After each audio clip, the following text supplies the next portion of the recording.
नमस्कार, आप देख रहे हैं न्यूज 18 का डिजिटल प्लेटफॉर्म और मैं हूं आपके साथ जागृति खंतवाल। पश्चिम बंगाल की राजनीति में इस वक्त एक ऐसा घटनाक्रम सामने आया जिसने सिर्फ सियासी हलकों में ही नहीं बल्कि संवैधानिक बहस में भी हलचल मचा दी है। चुनाव खत्म हो चुके हैं, नतीजे आ चुके हैं और जनादेश साफ तौर पर सत्ता परिवर्तन की ओर इशारा कर रहा है। भारतीय जनता पार्टी ने बड़ी जीत हासिल की है जबकि ममता बनर्जी की सरकार हार गई है। लेकिन इस पूरे घटनाक्रम में सबसे बड़ा ट्विस्ट तब आया जब ममता बनर्जी ने साफ शब्दों में कह दिया कि वो मुख्यमंत्री पद से इस्तीफा नहीं देंगी। अब सवाल सीधा है लेकिन जवाब उतना ही जटिल। क्या कोई मुख्यमंत्री चुनाव हारने के बाद भी अपनी कुर्सी पर बना रह सकता है? और अगर वो खुद हटने से इनकार कर दे तो क्या संविधान में उसे हटाने का कोई रास्ता है? आइए इस पूरे मामले को समझते हैं कानून, संविधान और विशेषज्ञों की राय के आधार पर। देखिए, सबसे पहले सामान्य प्रक्रिया क्या कहती है उसे समझिए।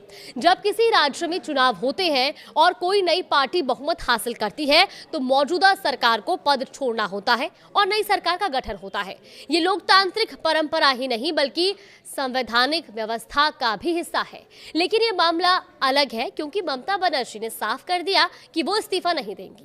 ऐसे में अभी सवाल उठता है कि अगर कोई मुख्यमंत्री खुद पद छोड़ने से इनकार कर दे तो क्या होगा? संविधान के जानकार और वकील इस पूरे मामले पर एक राजनीतिक चाल के तौर पर इसे देखते हैं। उनका कहना है कि ये बयान कानूनी से ज्यादा राजनीतिक प्रभाव डालने के लिए दिया गया है।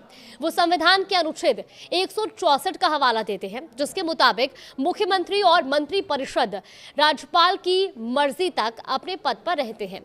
यानी सिद्धांत रूप में राज्यपाल के पास ये अधिकार है कि वो मुख्यमंत्री को पद से हटा सकते हैं।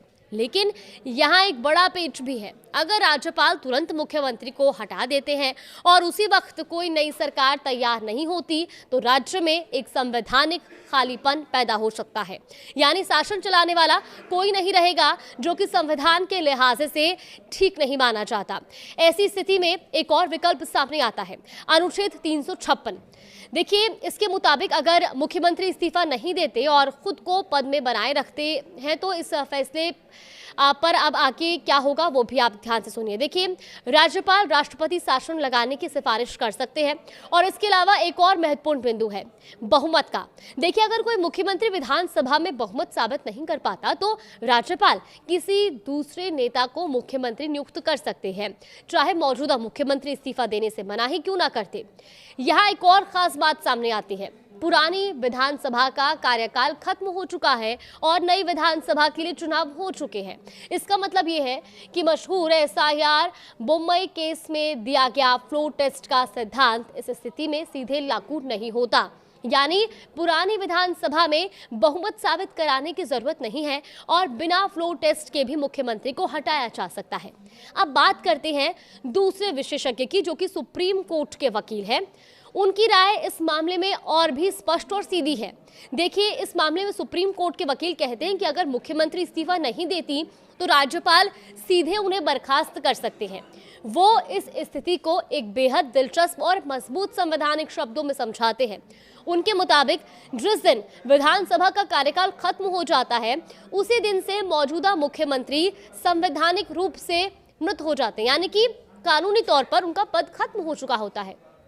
और संविधान में ऐसी कोई व्यवस्था नहीं है कि एक संवैधानिक रूप से जो पद खत्म हो चुका है जिस व्यक्ति की राज्य की सत्ता वो संभाले रखे, ऐसा संभव नहीं है। देखिए, जो सुप्रीम कोर्ट के वकील हैं आर के सिंह, उन्होंने अपने तर्क को मजबूत करने के लिए संविधान के 4 अहम अनुच्छेदों का हवाला भी दिया है। अनुच्छेद 164 जो बताता है कि मुख्यमंत्री की नियुक्ति राज्यपाल करते हैं और मंत्री राज्यपाल की इच्छा तक पद पर रहते हैं। सरकार तभी तक चलती है जब तक उसे विधानसभा का भरोसा प्राप्त हो। अनुच्छेद 163 क्या कहता है, जिसके तहत राज्यपाल आमतौर पर मंत्री परिषद की सलाह पर काम करते हैं, लेकिन जब बहुमत खत्म हो जाए या नई सरकार बनानी हो तो वो अपने विवेक से निर्णय ले सकते हैं। अनुच्छेद 172 जो स्पष्ट करता है कि विधानसभा का कार्यकाल 5 साल का होता है और इसके खत्म होते ही नई विधानसभा का गठन जरूरी हो जाता है, और अनुच्छेद 174 जो राज्यपाल को विधानसभा बुलाने, स्थगित करने और भंग करने का अधिकार देता है, और यही प्रक्रिया नई सरकार के गठन का रास्ता भी तय करती है। वहीं सुप्रीम कोर्ट के वकील ने कहा, बोमई केस का भी उन्होंने जिक्र किया, जिसमें सुप्रीम कोर्ट ने कहा था कि बहुमत की जांच विधानसभा में होनी चाहिए, लेकिन वो ये भी जोड़ते हैं कि अगर कोई सरकार संविधान के नियमों को मानने से ही इनकार कर दे तो राज्यपाल के हाथ बंधे हुए नहीं हैं।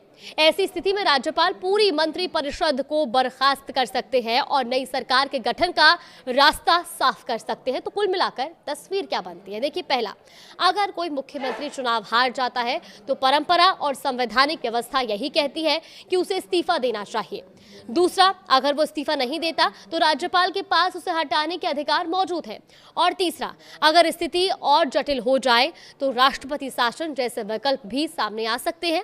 यानी साफ है, संविधान में ऐसी कोई गुंजाइश नहीं छोड़ी गई है जहां कोई सरकार जनादेश के खिलाफ जाकर लंबे समय तक सत्ता में बनी रहे।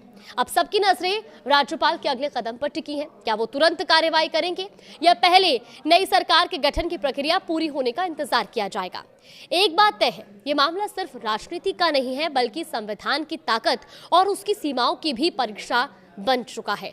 फिलहाल इस पूरे मसले पर आपकी क्या राय है, हमें कमेंट बॉक्स के जरिए जरूर बताइएगा।